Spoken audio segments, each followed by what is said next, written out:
आज की फ़ोटोशॉप की क्लास के अंदर मैं आपको फ़ोटोशॉप सीसी 2022 के टॉप 10 टूल्स एंड ऑप्शंस बताने वाला हूँ। कुछ ऑप्शंस तो ऐसे हैं जो कि इसके अंदर न्यू आए हैं और कुछ पहले से यूज़ होता है, लेकिन काफ़ी ज़्यादा क्वांटिटी में इसको जनरली यूज़ किया जाता है, क्वालिटी वर्क्स के लिए यूज़ किया जाता है। और मज़े की बात इसमें ये है कि इसमें कुछ टूल्स ऐसे हैं जो एक तरह के एआई बेस पे काम करते हैं, ठीक है? तो समझते हैं कि किस तरीके से काम करते हैं और क्या है ये टूल्स। तो पहला है ऑब्जेक्ट सिलेक्शन टूल। ये काफ़ी इंटरेस्टिंग टूल है, काफ़ी यूज़फुल टूल है। इसने कटिंग का जो काम है या सिलेक्शन का काम बहुत ईजी कर दिया है। मान लीजिए हमें क्या करना है, हमें इस बर्ड को सेलेक्ट करना है, तो हम चुटकियों में इसको सेलेक्ट कर सकते हैं। तो सेलेक्ट करने के दो तरीके हैं। एक तो आप यहाँ से ऑब्जेक्ट सिलेक्शन की मदद से जस्ट आपके करना क्या, क्लिक एंड ड्रैग करना है, तो ये ऑटोमेटिकली सेलेक्ट हो जाएगा। और दूसरा मेथड होता है कि आपने सेलेक्ट ऑब्जेक्ट पे क्लिक करना होता है, देन ये ऑटोमेटिकली सेलेक्ट हो जाएगा। तो समझते हैं कैसे दोनों प्रोसेस में किस तरीके से सेलेक्ट हो रहा है। तो फर्स्टली क्या करना है, आपने ऑब्जेक्ट सिलेक्शन टूल लेना है, इसकी शॉर्टकट की है W, ओके। एंड देन आपने जस्ट यहाँ पे क्लिक एंड ड्रैग करना है। अभी ये एज ए लासा बेस में है तो इसलिए इस तरीके से सेलेक्ट हो रहा है, बट आप चाहते हैं कि प्रॉपरली हो तो यहाँ पे दो टाइप के आते हैं मोड में, एक लैसो आता है और दूसरा रेक्टेंगल आता है, ठीक है। तो रेक्टेंगल में आप सिंपली क्लिक एंड ड्रैग कर सकते हैं और लासो से भी आप फ्री फॉर्म टाइप में सिलेक्शन कर सकते हैं।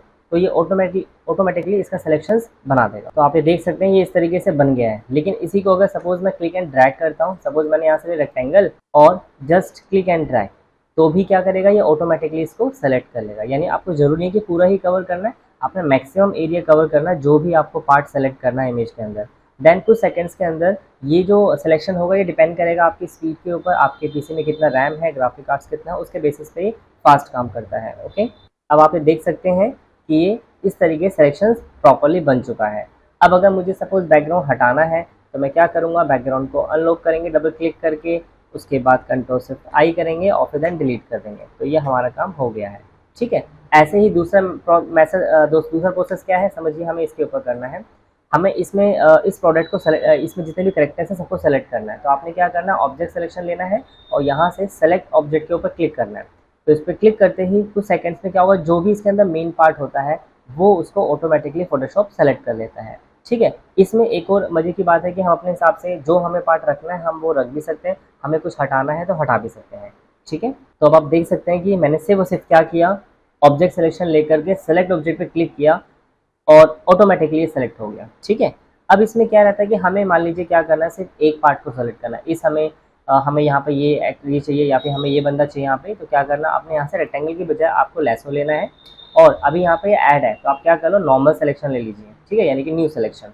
फिर आपने जिस पे जो आपको सेलेक्ट करना है सिर्फ उस पर आपने क्लिक कर देना है, ठीक है। अब आप देख सकते हैं ऑटोमेटिकली सेलेक्ट हो चुका है। और जैसे आप लेसो लेंगे तो अपने यहाँ पे मार्क अलग आ जाएगा। अब आप चाहते हैं कि आपको ये भी ऐड करना है, तो आपने यहाँ से ऐड सिलेक्शन लेना है और इस पर जस्ट क्लिक कर देना है, तो ऑटोमेटिकली आप देख सकते हैं ये पार्ट सेलेक्ट हो गया। यानी हमें मैनुअली सिलेक्शन करने की जरूरत नहीं है, ये ऑटोमेटिकली प्रॉपर फिनिशिंग के साथ में सिलेक्शन बना करके आपको क्रिएट करके यहाँ पे दे रहा है। और पार्ट आपको ऐड करना है, आपने ऐड लेना है, इस तरीके से। अब मान लीजिए हमें कोई पार्ट एक्स्ट्रा ऐड हो गया, वो हटाना है, तो यहाँ से सब्ट्रैक्ट का ऑप्शन भी आता है। सब्ट्रैक्ट सिलेक्शन लेना है और जो आपको हटाना है उस पर जस्ट क्लिक कर दीजिए, तो वो पार्ट ऑटोमेटिकली हट जाएगा। अब मुझे सिर्फ ये दो पार्ट ही रखने हैं, ठीक है। तो आपने क्या करना है, इस बैकग्राउंड को अनलॉक करना है, ओके, और कंट्रोल जे कर देना है। कंट्रोल जे से इसकी कॉपी आ जाएगी। अब आप इसको ऐसा कहीं पे भी यूज़ कर सकते हैं। आपको किसी दूसरे डॉक्यूमेंट पे लेके जाना है तो आप यहाँ इसको ड्रैग करिए, उठा के ड्रैग करना है, जिस भी शीट पे लेके जाना है वहाँ यूज़ कर सकते हैं, ठीक है। इवन आप वहाँ पे भी उसको क्या कर सकते हैं, हटा सकते हैं। जैसे फॉर एग्जांपल मुझे क्या करना है, मुझे यहीं पे ही इसको बैकग्राउंड हटाना है, सिर्फ ये पार्ट रखना है, तो कंट्रोल शिफ्ट आई करेंगे एंड देन डिलीट कर देंगे, तो सिर्फ यही पार्ट आपका रह जाएगा। तो काफ़ी इंटरेस्टिंग और काफ़ी इंपॉर्टेंट टूल है ऑब्जेक्ट सिलेक्शन टूल, यानी क्विक बेसिस पे सिलेक्शंस करता है ऑब्जेक्ट को, किसी भी पार्ट को, किसी भी एक्टर को या किसी भी चीज़ को आप इजीली सेलेक्ट कर सकते हैं, ओके। नेक्स्ट आता है इसके अंदर हमारा फ्रेम टूल। ये भी इसके अंदर नया फीचर है। फ्रेम टूल क्या करता है, ये किसी भी इमेज के अंदर आप कुछ टेक्सचर्स वगैरह सेट कर सकते हैं या कोई फोटो सेट, जैसे सपोज क्या हमारे पास एक ये फोटो फ्रेम की फ़ोटोज़ है और मुझे यहाँ पे क्या करना है, नई फ़ोटोज़ लगानी है, ठीक है। अभी रेक्टेंगल है तो आपने यहाँ से फ्रेम टूल लेना है। फ्रेम के दो ऑप्शन हैं, पहला है रेक्टेंगल, ठीक है, दूसरा है सर्कल। अब आप इसमें स्क्वायर भी बना सकते हैं, रेक्टेंगल भी बना सकते हैं और इसमें से बस सर्कल बने। अगर कोई सर्कल शेप है वहाँ आपको सेट करना है तो ये लीजिएगा। अब इसे लाइक हमारा ये रेक्टेंगल शेप है तो आपने यहाँ से रेक्टेंगल लेना है और जस्ट क्लिक एंड ड्रैग कर देना है लाइक दिस। तो आप देख सकते हैं कि ये सेलेक्ट बन चुका है। अब मान लीजिए कभी आपका फ्रेम कहीं से छोटा बड़ा हो जाता है, प्रॉपर आपको सेट करना है, तो आप कंट्रोल टी करके भी फ्रेम को एडजस्ट कर सकते हैं और जितना आप जूम करके काम करेंगे ना उतनी अच्छी फिनिशिंग आएगी। ओके, तो हो सके कि आप प्रॉपरली जूम करके डिटेलिंग के साथ में सेलेक्शंस बनाएं और इनको सेट करें, तो उतनी ही अच्छी फिनिशिंग आएगी। जूमिंग के लिए कंट्रोल प्लस कंट्रोल माइनस होता है। ओके, ये हो गया। अब कंट्रोल टी हमने यूज़ किया था, इसलिए हमें क्या करना पड़ेगा, एक बार एंटर करना पड़ेगा, ठीक है, ताकि अप्लाई हो जाए। अब मुझे इसके अंदर कोई इमेज सेट करनी है, तो आपने इमेज लानी है, वो आप फाइल के थ्रू, इमेज के प्लेस के थ्रू ला सकते हैं, प्लेस एम्बेडेड या लिंक में से कोई भी यूज़ कर सकते हैं। तो मैं फिलहाल प्लेस एम्बेडेड यूज़ कर रहा हूँ, और यहाँ से मैंने कोई इमेज ले ली, सपोज़ ये ले ली। तो आप देख सकते हैं ये इमेज तरीके से आ गई है। अब आप इसको सेट भी कर सकते हैं, यानी हमें मास्किंग की जरूरत नहीं पड़ी है, ऑटोमेटिकली उसके अंदर सेट हो चुका है। अब मुझे यहाँ भी कोई फ़ोटोज़ लगानी है, तो आपने क्या करना है, इमेज को सेलेक्ट करना है जिस लेयर पे है वो, और फ्रेम टूल लेना है, and then click and drag करके आपने उसको प्रॉपरली सेलेक्शन कर लेना है, जितना पार्ट आपको चाहिए। थोड़ा कम ज़्यादा है तो आप उसको कंट्रोल टी करके ट्रांसफॉर्म कर सकते हैं। एंड देन अगेन हम यहाँ प्लेस पे आते हैं, प्लेस एम्बेडेड पे आते हैं। तो आप देख सकते हैं यहाँ से जो भी आपको फ़ोटो लगानी है वो वहाँ पे ऑटोमेटिकली प्लेस हो जाएगी। ऐसे ही मुझे यहाँ भी कोई फ़ोटोज़ लगानी है, तो यहाँ भी आपने क्या करना है, सेलेक्शंस बनाना है, और अब यहाँ से थोड़ा सा ही छोटा बड़ा हो गया, कंट्रोल टी, एंड इसको जूम करके हम सेट कर लेंगे, एंड इसको बॉटम पे स्केल डाउन, एंटर। अब फाइल में प्लेस एम्बेडेड, और जो भी इमेज लेनी है वो आप दिखा सकते हैं। ये इमेज को आप चाहो तो छोटा बड़ा भी कर सकते हैं, इमेज को सेलेक्ट कीजिए और ट्रांसफॉर्म भी कर सकते हैं, ठीक है, कंट्रोल टी करके, अगर इमेज कोई छोटी बड़ी है। तो आप देख सकते हैं कि इस तरीके से हमारा प्रॉपरली सेट हो चुका है, ठीक है। तो ये तो था बिल्कुल रेक्टेंगल के। अब अगर मान लीजिए हमारे सर्कल शेप में कोई सेट करना है, तो वो कैसे करेंगे आप। तो आपने लाइक वो इमेज लेनी जहाँ भी आपको सेट करना। अब मुझे यहाँ पे लाइक कोई टेक्सचर सेट करना है, कोई इमेज लगानी है, तो फ्रेम ही हम टूल लेने वाले हैं। इस बार हम लेंगे सर्कल वाला, क्योंकि बिकॉज यहाँ पे जो सेट करना है वो एज ए सर्कल है। तो आपने क्लिक एंड ड्रैग करना है और कंट्रोल टी करके इसको प्रॉपरली एडजस्ट करना है अकॉर्डिंग टू शेप, जहाँ भी आपने इसे सेट करना है उसके हिसाब से प्रॉपरली होना चाहिए। एंड देन एंटर, डन है। अब इमेज आपको प्लेस करना है, तो हमने यहाँ से इमेज ले ली है दिस वन। तो आप देख सकते हैं ये इमेज इस तरीके से आ गया। अब इसका ब्लेंडिंग मोड वगैरह भी चेंज कर सकते हैं, जैसे मैंने ओवरले ले लिया, ऑपोसिटली हल्की सी डाउन कर ली। तो मतलब किसी भी सर्कल शेप के अंदर आप डायरेक्टली सेट कर सकते हैं। यहाँ भी सेट करना है तो यहाँ भी इस तरीके से आप ईजिली लगा सकते हैं, ठीक है। तो सर्कल शेप के अंदर अगर आपको कोई इमेज लगानी है, फिट करना है, तो फ्रेम टूल लेना है और सर्कल लेना है, क्लियर। तो ये भी काफ़ी यूजफुल, काफ़ी इंपॉर्टेंट टूल है। नेक्स्ट आता है आर्टबोर्ड टूल। आर्टबोर्ड टूल क्या करता है, ये पेज के लिए होता है बेसिकली। अब फोटोशॉप में आप आइए, अगर आप कोई भी नया पेज लेते हैं, सपोज हमने एक न्यू पेज लिया। अब आर्टबोर्ड जो होता है ना, वो सिर्फ दो टाइप के डॉक्यूमेंटेशन में आता है, एक वेब डॉक्यूमेंटेशन पे और दूसरा मोबाइल पे।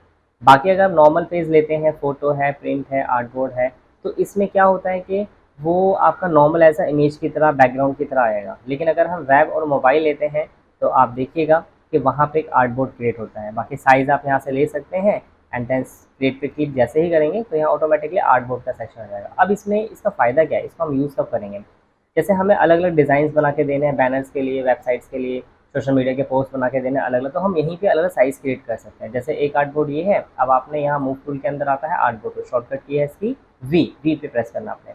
एंड देन अब आप नए आर्टबोर्ड्स भी क्रिएट कर सकते हैं, यानी एक तरह का पेज, आर्टबोर्ड यानी कह सकते हो एक तरह का पेज क्रिएट करने के लिए होता है। यहाँ पे हमने ये बना लिया, और आप पेज को रिसाइज भी कर सकते हैं। पेज को सेलेक्ट कीजिएगा, यहाँ से आर्टबोर्ड टूल लीजिएगा, एंड देन आप इसके थ्रू आर्टबोर्ड टूल लीजिएगा, और ये ऊपर ऑप्शन आ जाएगा। यहाँ पे इसके ये साइज़ भी हैं, क्या साइज़ आपको रखना है, A4, A3 लीगल, तो जो भी आपको, या अलग से वेबसाइट पे चलते हैं उसके हिसाब से आप ले सकते हैं, ठीक है। विड्थ हाइट आप यहाँ से दे सकते हैं, इवन आप यहाँ से कलर वगैरह भी चेंज कर सकते हैं। पेज पे जो सिलेक्टेड आर्टबोर्ड होगा उसका चेंज हो जाएगा। आप लाइक आपको इस पर चेंज करना है तो आर्टबोर्ड से इसको सेलेक्ट कीजिएगा आप, ठीक है। अब ये वाला आर्टबोर्ड सेलेक्ट हो चुका है। अब आप यहाँ से भी कलर चेंज कर सकते हैं, या यहाँ से ले सकते हैं ब्लैक लेना है, ट्रांसपेरेंट लेना है, कोई अदर कलर लेना है तो वो भी आप ले सकते हैं, ठीक है। और भी आर्टबोर्ड चाहिए तो वापस से हम क्रिएट कर सकते हैं, और क्रिएट करने के बाद आप साथ में इसको हाइट वेट भी मैनेज कर सकते हैं, कितना बड़ा रखना है, छोटा रखना है। आप देख सकते हैं कि यहाँ पे जितने आर्टबोर्ड क्रिएट करेंगे उसके अपने आप एक लेयर की तरह, एक फोल्डर की तरह बन के आ चुका है।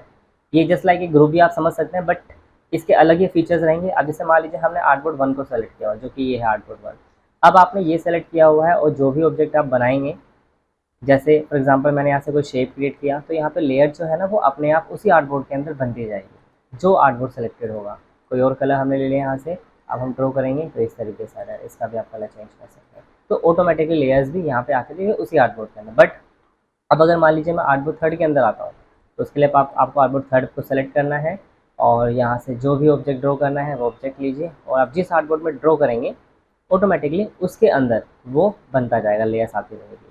ठीक है, तो एक तरह का सेपरेट पेज, यानी एक ही व्यू के अंदर हमारे मल्टीपल पेजेस हम क्रिएट कर सकते हैं। ठीक है, तो ये भी काफ़ी इंटरेस्टिंग है और काफ़ी यूजफुल। नेक्स्ट आता है इसके अंदर कंटेंट अवेयर मूव टूल। ये क्या करता है, बेसिकली इसका यूज़ किया जाता है इमेज के अंदर किसी भी पार्ट को शिफ्ट करने के लिए इसको यूज़ किया जाता है। जैसे कि क्या, लाइक हम कोई इमेज ले लेते हैं, ओके, अब मुझे इसमें से क्या करना है, इस पार्ट को मुझे शिफ्ट करना है, इसको उठा के मुझे यहाँ सेंटर में लेके आना है। अब क्या होता है, अगर हम नॉर्मली सिलेक्शन बना के करते हैं, जैसे मैंने नॉर्मल लैसो सिलेक्शन बना के किया, तो उसमें क्या होगा कि पीछे बैकग्राउंड आ जाएगा ब्लैक कलर, बिकॉज यहाँ ब्लैक कलर है, तो कुछ मूव टूल लीजिए, उठा के रखेंगे तो कुछ ऐसा आ जाएगा।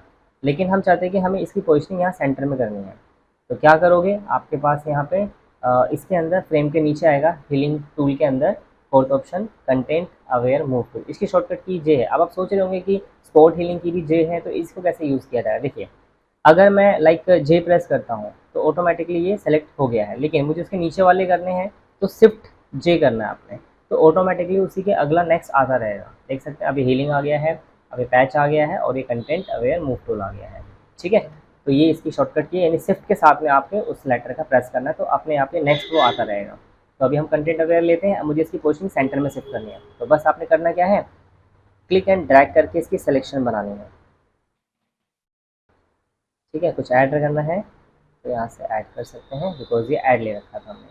अब क्या फ़ायदा है, आपने उठा के जस्ट मूव करना है। अब इसमें देखो दो चीज़ है, समझिएगा ध्यान से, वो ये, इसको हटाते हैं।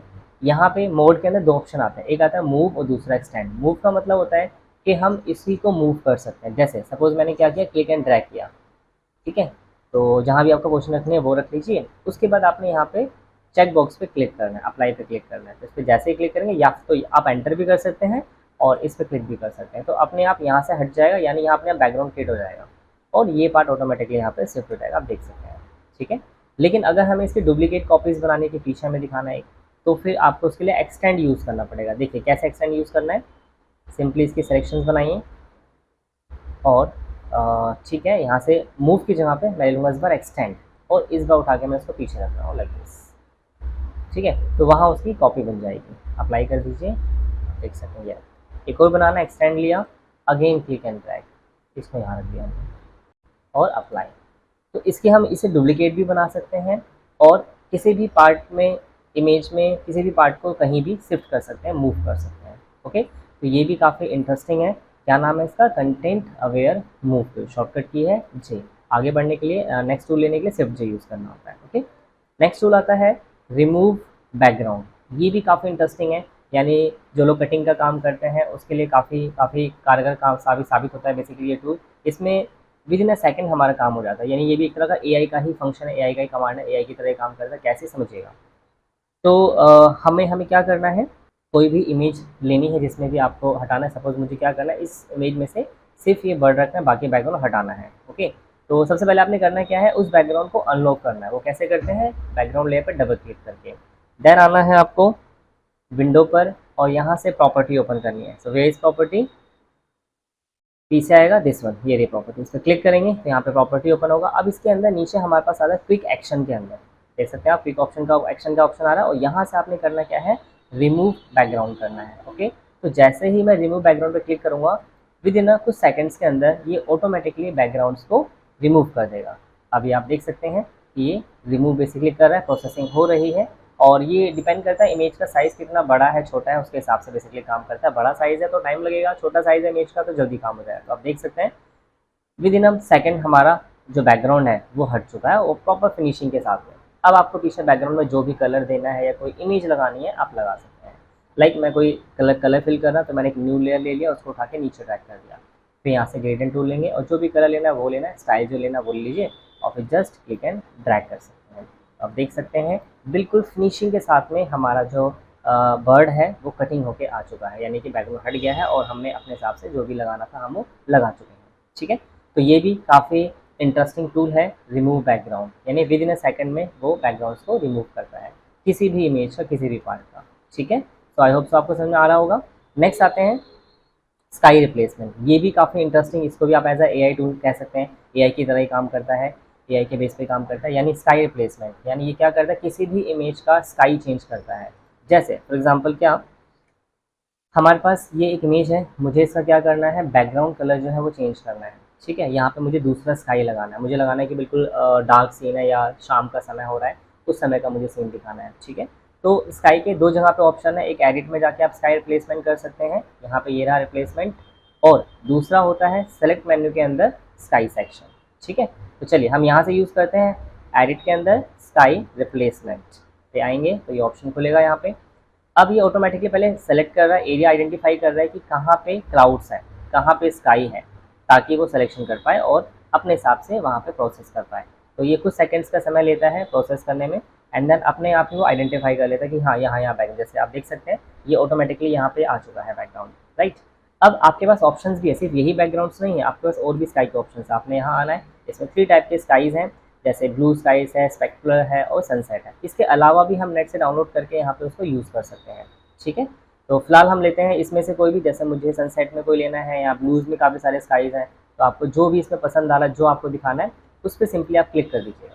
तो ऑटोमेटिकली क्या होगा, आप देख सकते हैं कि वो बैकग्राउंड यहाँ तो आया ही आया है, साथ ही साथ उसका जो इम्पैक्ट है वो ऑटोमेटिकली पूरी वीडियो के अंदर, पूरी इमेज के अंदर ऑटोमेटिकली आ चुका है। ठीक है, ये इसका बेसिकली आउटपुट है।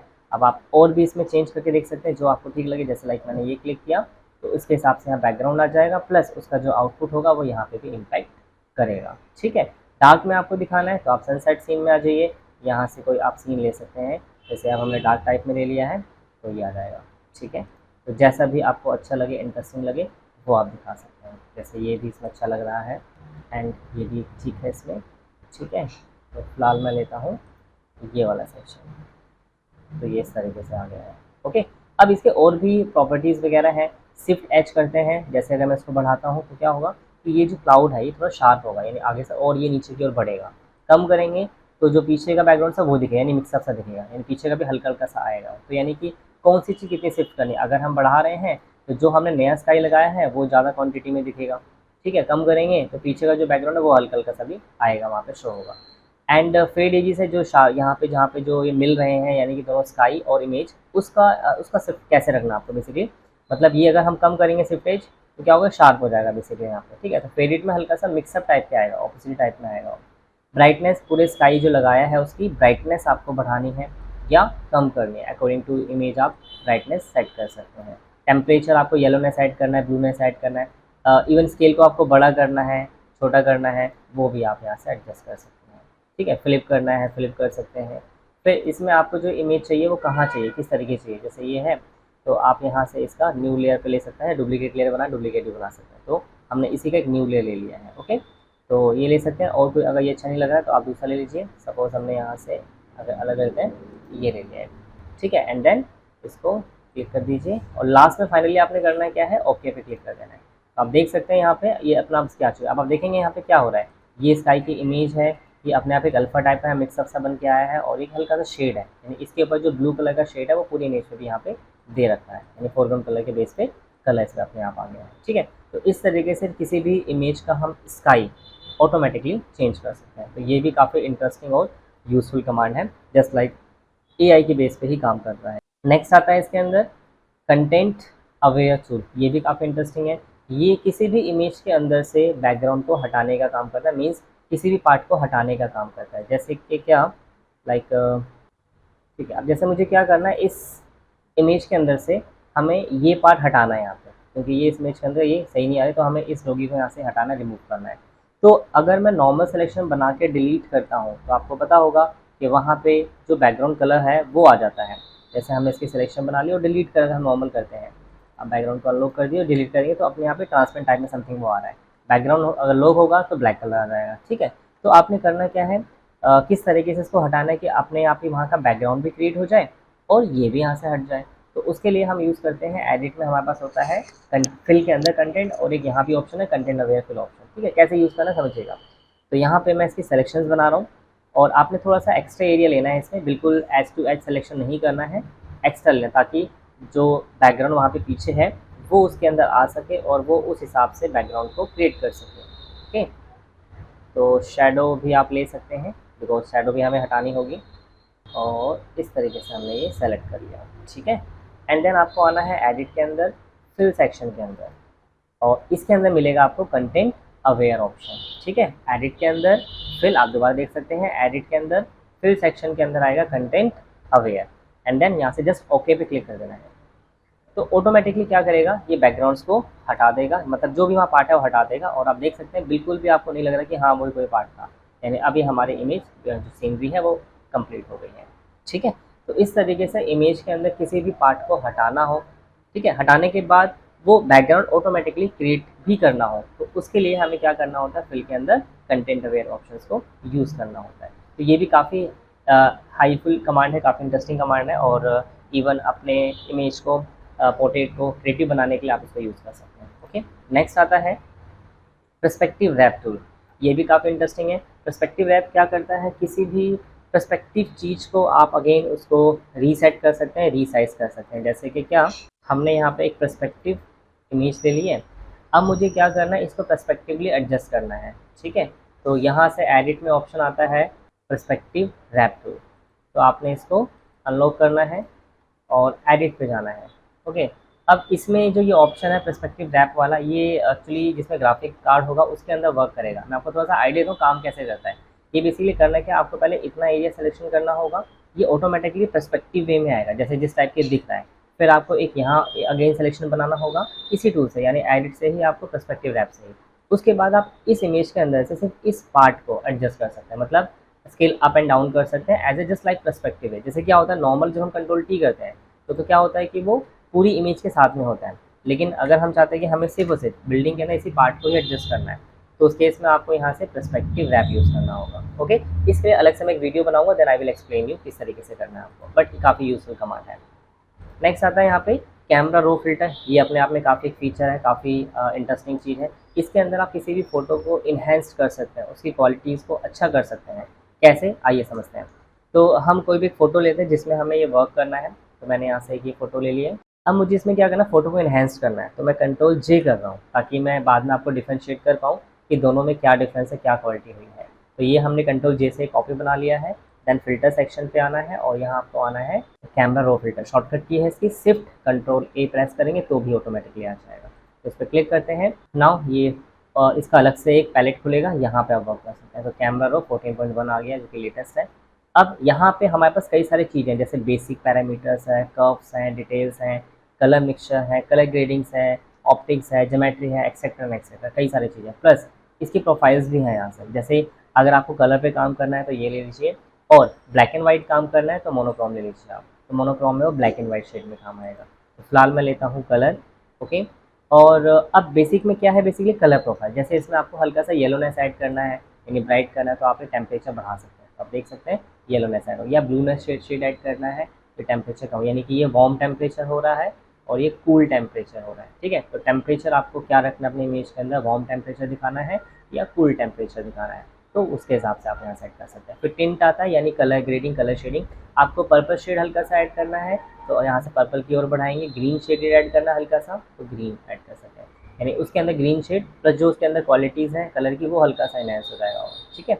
एक्सपोजर होता है एक तरह का, इसी के अंदर बिल्कुल आप बढ़ाओगे तो बिल्कुल ब्राइट हो जाए, यानी जो उसके अंदर ब्राइट एरिया है वो और ब्राइट हो जाएगा। एक्सपोजर करेंगे तो डार्क टाइप ऐसा लगे अंधेरा टाइप का हो रहा है धीरे धीरे, वो एक्सपोजर होता है। कि एक्सपोजर आपको क्या रखना है, कम या ज़्यादा, वो सेट कर सकते हैं। फिर इवन आप कंट्रास्ट लेवल सेट कर सकते हैं। कंट्रास्ट यानी जो उसके अंदर कलर है वो कितना इन्हेंस दिखे, कितना डार्क दिखोगे दिखे, ठीक है, तो कंट्रास्ट लेवल है। फिर हाईलाइट, जो लाइक शाइनिंग एरिया होता है, ये हाईलाइट्स है, ये हाईलाइट्स है, ये हल्का सा हाईलाइट है, तो वो क्या करेगा, हाईलाइट बढ़ाएंगे तो जो उसके अंदर शाइनिंग एरिया है वो और हाईलाइट करेगा। कई बार क्या होता है एक साइड में लाइट ज़्यादा होती है तो आप उसको कम कर सकते हैं ताकि सब साइड से इक्वलिटी हो सके। शेडो मीन्स होता है डार्क एरिया, जो डार्क एरिया को डार्क एरिया को वाइट करना है। कई बार ज़्यादा डार्क हो तो उसको वाइट कर सकते हैं, या डार्क को डार्क ही रखना है तो कम कर दीजिए आप, ठीक है। वाइटनेस बढ़ाना है तो वाइट टोन इसमें ऐड हो जाएगा पूरे में, और इसमें ब्लैक टाइप का होगा इसके अंदर, तो यहाँ से भी एडजस्ट कर सकते हैं। तो ये ब्लॉक्स इस तरीके सारे कर सकते हैं। टेक्सचर, इसी के अंदर जो टेक्सचर्स होंगे वो, और यहाँ से टेक्सचर्स निकल के इसका आएगा। टेक्सचर्स कम करेंगे तो फ्लैट टाइप का लगेगा इस तरीके से। तो टेक्सचर हल्का सा आप बढ़ा सकते हैं, ठीक है। और क्लियरिटी भी बढ़ा सकते हैं। जैसे क्लियरिटी क्या होता है, अगर मैं क्लियरिटी बढ़ाता हूँ तो इसकी जो डिटेल्स है वो अच्छे से निकल के आएगी, आप देख सकते हैं, ठीक है। यानी जो एक एक चीज़ है वो इन्हेंस होके आएगी अच्छे से। क्लियरिटी कम करेंगे तो कुछ ऐसा डल टाइप का हो जाएगा। क्लियरिटी भी आप हल्की सी बढ़ा सकते हैं, ओके, लाइक दिस, हल्का सा एंड छोटा करता है। तो एक चीज़ जो होगी इसमें वो क्लैरिटी आएगी, जो डिटेलिंग होगी वो अच्छे से निकल के आएगी। ओके, तो इस तरीके सभी ये पैरामीटर्स हैं। वाइब्रेंस यानी कलर की इंटेंसिटी, हल्का सा कलर इंटेंसिटी आप बढ़ा सकते हैं। सैचुरेशन भी कलर की इंटेंसिटी है, ये भी आप बढ़ा सकते हैं। ठीक है, तो ये हो गया। टेक्सचर अगर कम करेंगे तो हल्का सा ब्लरनेस ये भी हल्का सा कम कर देते हैं। ओके, डी हैज़ ए, इसमें भी कलर टोन होगा तो ये हल्का सा ही हम बढ़ाएंगे, ज़्यादा नहीं। ठीक है, 4 ओके है। एंड फिर नीचे आ जाइए, ये थे आपके सभी बेसिक पैरामीटर्स। ओके, अब नीचे आएंगे कर्व, इसमें लाइट डार्क होता है।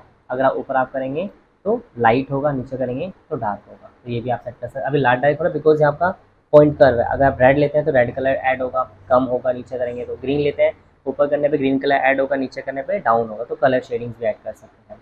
फिर नेक्स्ट आता है हमारे पास डिटेलिंग, ये भी काफ़ी इंटरेस्टिंग है। यहाँ पे हम अपनी फ़ोटोज़ को देखिएगा और अच्छा लगता है। अगर मैं शार्पनेस बढ़ाता हूँ तो शार्पनेस आती है, हालांकि ये बढ़ाने की जरूरत नहीं है। हाँ, नॉइज रिडक्शन कम कर सकते हैं। इससे जो एक स्किन में स्मूथनेस आती है वो आप देख सकते हैं। तो जो स्किन होता है वो प्रॉपर स्मूथ करता है, यानी लाइक ग्लो टाइप का करता है सब। ठीक है, और हल्का सा कलर नॉइज भी बढ़ा सकते हैं आप। शार्पनेस थोड़ी सी बढ़ा दीजिएगा। ठीक है, तो स्किन को ग्लो करने के लिए आप इसको डिटेलिंग वाला यूज़ कर सकते हैं। ज़्यादा करेंगे तो इस टाइप का ग्लो टाइप का करेगा। ठीक है, तो हल्का सा करते हैं 50-60 के अप्रोक्स। तो जो ब्लर है स्किन में एक क्लीनेस टाइप की आएगी। ठीक है, तो ये डिटेलिंग हो गया इसका। फिर कलर मिक्सचर में आपके और भी कलर्स हैं, आपको रेड कलर टोन ऐड करना, ऑरेंज ऐड करना, तो ये कलर्स के सारे वेराइटीज़ हैं। कलर ग्रेडिंग ये भी काफ़ी इंटरेस्टिंग है। इसमें ओवरऑल पूरी इमेज के अंदर आप पूरा, यानी 3 टाइप के इसमें मिड टोन है, शैडो है, हाईलाइट है। तीनों में फ़र्क क्या होता है? हाईलाइट जो ब्राइट एरिया होता है, शाइनिंग एरिया होता है। शैडो जो डार्क एरिया होता है। मिड टोन जो सब पे काम करता है। जैसे खासकर मिड टोन लेते हैं, मिड टोन पर अगर मैं ग्रीन लेता हूँ तो आप देख सकते हैं हल्का सा ओवरऑल पूरे उसमें एक टोन टाइप का, कलर टोन टाइप में वो ऐड कर रहा है। ठीक है, तो ये पूरी इमेज के अंदर कलर ग्रेडिंग सेट करने के लिए यूज़ किया जाता है। बाकी कितना मिक्सअप करना है वो सब चीज़ें भी सेट, तो काफ़ी सारी चीज़ें इसके अंदर हैं। आप इसको अच्छे से चेक कीजिएगा। काफ़ी सारे फीचर्स हैं, इफेक्ट्स हैं। इवन इफेक्ट्स के अंदर आते हैं तो आप गेन्स ऐड कर सकते हैं, नॉइज़ टाइप का ऐड कर सकते हैं इसमें। तो नॉइज़ टाइप का है, तो जूम कीजिए तो ऐसा नॉइज़ टाइप का कुछ आ जाएगा। ठीक है, तो हालांकि इसकी जरूरत नहीं है, इसको आप नॉइज़ हटा दो। रिंगनिटी करते हैं तो इसमें डार्क टाइप में आएगा। ये चारों साइड में ऐसे वाइट टाइप का आ गया, रिंगनिटी टाइप का। जैसे आपको दिखाना है मिक्सअप टाइप में, ये भी काफ़ी अच्छा है। या आपको डार्क दिखाना है तो इधर कर देंगे तो डार्क टाइप में आता है। ये चारों साइड में ये विंगनिटिंग इफेक्ट आता है, ये भी काफ़ी इंटरेस्टिंग है, काफ़ी अच्छा है। आप अपने फोटोज़ में खासकर इसको यूज़ कर सकते हैं। वाइट इफेक्ट दिखाना है, जैसे वाइट बैकग्राउंड पे दिखाना है तो ये यूज़ कर सकते हैं। ब्लैक बैकग्राउंड के साथ दिखाना है तो ये दिखा सकते हैं। इसमें क्या होगा कि जो मेन फोकस रहेगा वो इमेज करेगा, चारों साइड पे वो हल्का सा डार्क हो जाएगा, चारों साइड से एक तरह का रेडियल फॉर्म में वो हो जाएगा। ठीक है, फिर ऐसे ही कैलिब्रेशंस यहाँ पे आ जाएंगे, तो इसमें भी हैं आपके टिंट हैं, ह्यू हैं, अलग अलग टाइप के कलर इफेक्ट्स बेसिकली रहेंगे। बाकी यहाँ पे प्रीसेट्स भी आप इसमें से भी कोई यूज़ कर सकते हैं। 4 लेंगे तो कुछ हल्का सा चेंज आएगा इफेक्ट इसमें। तो ये शेडोज़ में वर्जन 1 लेंगे तो कुछ ऐसा आएगा, वर्जन 1 लेंगे तो कुछ थोड़ा सा कई बार टाइम लेता है ऑब्जर्व करने में। और ये जो भी हमने सेटिंग किया है उसके हिसाब से आ जाएगा जो हमने ऊपर सेटअप किया होगा। ठीक है, तो ये हमने ले लिया यहाँ पे। एंड थोड़ा इसमें आप, ठीक है, परफेक्ट है ये। अब इसमें और भी चीज़ें, ये तो सारा कलर का था। ठीक है, नेक्स्ट इसमें आता है एडिट का सेक्शन। तो ये तो था आपका एडिट का सेक्शन। अब यहाँ पे आता है हील का सेक्शन, इसमें आप साइज़ वगैरह, फैदर वगैरह भी बड़ा कर सकते हैं। ठीक है, अब इसके बाद यहाँ पे हीलिंग का आता है। हीलिंग में होता है आपको वही क्लोन एंड हीलिंग। तो इसमें 2 है हीलिंग में, हील है, क्लोन है। क्लोन का मतलब वो टारगेट लेने के लिए होता है। मान लीजिए हमें कुछ हटानी है, कॉपी बनानी है, तो आप इसको साइज़ छोटा बड़ा कर लो, ब्रश का साइज़। और मुझे फ्लावर्स यहाँ और दिखाने हैं तो ऑल के साथ हम यहाँ टारगेट लेंगे। और अब यहाँ जैसे जैसे मैं चलाऊँगा तो उतने एरिया में ऑटोमेटिकली क्या होगा, ये जो है आ जाएगा इसका। अब कौन सा पार्ट लेना है हमें, ये स्टार्टिंग पार्ट है, ये रख लीजिए। यानी स्टार्टिंग पार्ट कहाँ से कहाँ आपको दिखाना है। ठीक है, तो किसी चीज़ की डुप्लीकेट कॉपी आपको दिखानी है वो आप इसके थ्रू दिखा सकते हैं।